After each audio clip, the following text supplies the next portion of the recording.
Pogovorimo se o strdkih. Definitivno je čas za to. Veliko nevarnosti obstaja, predvsem v povezavi s COVID-om. V moji družbi je Urška Loncner, lepo pozdravljena, dobrodošla. Pozdravljen. Kako je zdaj s tem? Zakaj je to povezano tudi s tistimi, ki so preboleli in podobno? Ne vem, zdaj so delali raziskave in so ugotovili pri mnogih pacientih, ki so preboleli COVID, da so se pojavili krvni strdki in ogromne, v bistvu zelo močna vnetja v telesu. Zdaj, vemo, da je na nek način je to zelo pomemben mehanizem, starjevanje krvi. Problem je, če se ta kri preveč starjuje. Ta virus na nek način povzroča starjevanje.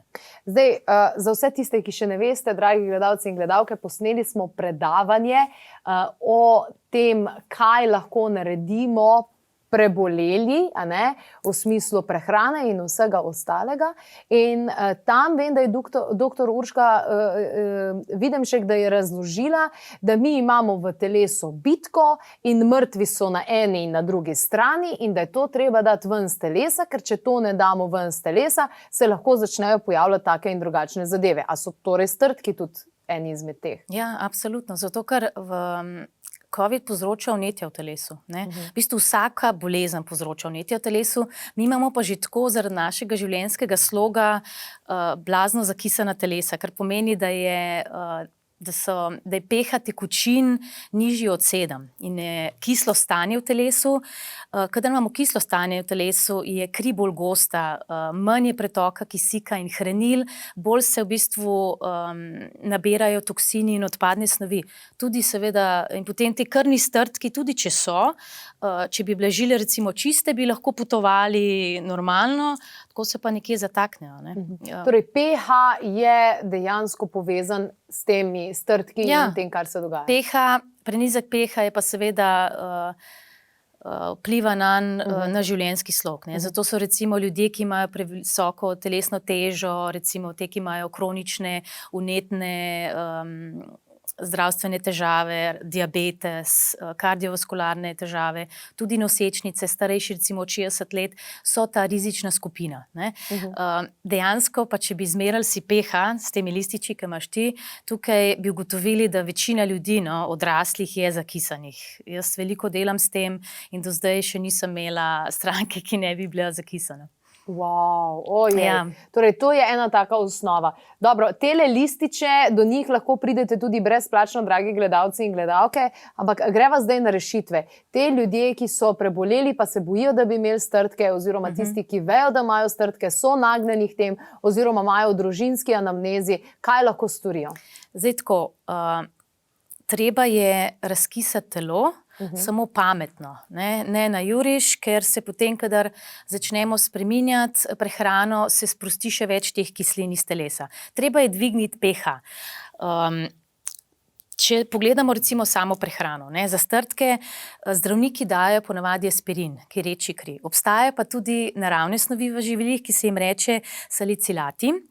In to recimo vsebujejo jagodičevje, grozdje, mandarine, olive, redkvice, tudi timijan, meta, kurkuma, ingver. In te snovi v bistvu preprečujejo nastanek krvnih strdkov. Potem so izjemno pomembne tudi omega 3 maščobe, te tudi vzpostavljajo ravnovesje pri tvorbi krvi, pa vitamin E. Kar se pa tiče prehranskih dopolnil, je pa obvezno, nam vsem primanjkuje mineralov v telesu. To je dejstvo, zato ker pa živimo stresno življenje in takrat, kadar smo pod stresom, kurimo minerale. Poseben mineral, ki je pomemben za zdravje žilja, je magnezij. Ta je odgovoren za nastanek, rečemo 90% bolezni. In je v teh kapljicah. Zdaj, to je zelo preprost način, kako si mi dvignemo pH.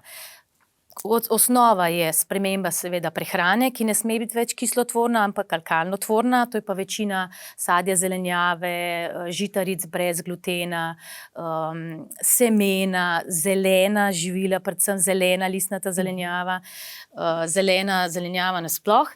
In seveda, če nimamo časa, ker večina ljudi nima, recimo mikrozelenje, kalčki. Potem pa si lahko pomagamo s tem zelenim napitkom. Mi rabimo namreč klorofil. Klorofil je tisti, ki razkisa telo, doda alkalne snovi, poveča tvorbo železa, s tem se poveča tudi pretok hranil in kisika. In tukaj si lahko pomagamo, to je zelo enostavno, v bistvu vsako jutro popiješ eno vrečko, daš v vodo, še zelo je okusno, tako da imajo tudi otroci, recimo, ki jim absolutno primanjkuje že sedaj vitaminov, mineralov, ker vemo, da jejo pač premalo sadja in zelenjave. Potem pa obvezno, to se da v vodo. To so v bistvu minerali v sledovih.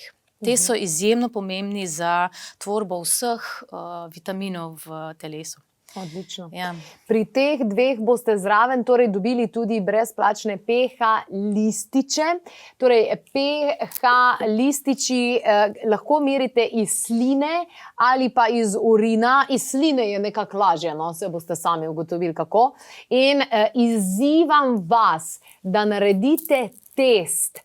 Preden spijete ekozelenje ali mineralne kapljice, pa potem.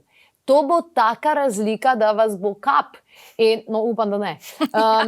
Resnično velika razlika, ampak to ne pomeni, da bo zgolj z enim napitkom se uravnal, ker je treba to meriti 3 dni večkrat na dan, da najprej ugotovite, kje točno ste. Ampak v enem mesecu boste vi popolnoma drugje. Torej, po enem mesecu uživanja torej ekozelenja, torej tega klorofila in pa mineralnih kapljic. Pa naj najprej merijo, predno začnejo imeti karkoli, zato da vidijo svoje realno stanje in potem recimo po mesecu uživanja vsega tega naj spet naredijo 3 dni kontrolne meritve in bodo sami videli, kako se jim je pH spremenil. Ne? In zdaj, če bo pH nad 7, idealno je 7,3 do 7,5, to je idealno alkalno stanje telesa in tam telo v bistvu samo vzpostavlja ravnovesje, ker ima prave pogoje.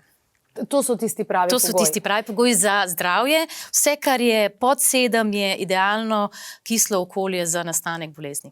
Ok, se pravi, to je ena taka osnova, o kateri se malo govori. Jaz vem, da je bil Nobelov nagrajenec, ne vem kdaj že, ki je rekel, evo, rak, take najtežje zadeve, sam pH je treba spremeniti. Ja, res je.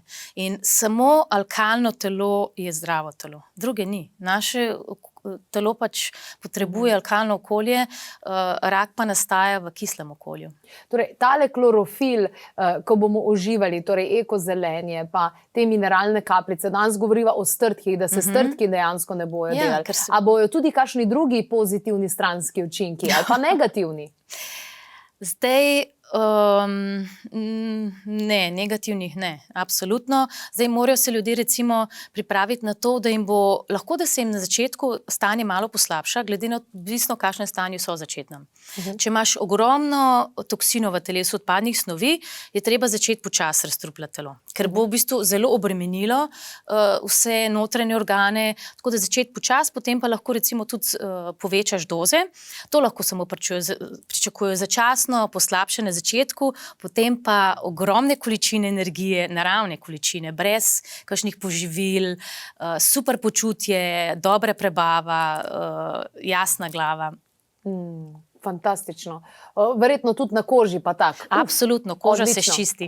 Hvala lepa, Urška Loncnar je bila tole danes v moji družbi. Govorili smo torej o strtkih. Torej, kot ste slišali, veliko živil je tistih, ki bo delovalo na takšen način in seveda klorofil, torej ekozelenje in poleg ekozelenja tudi mineralne kapljice.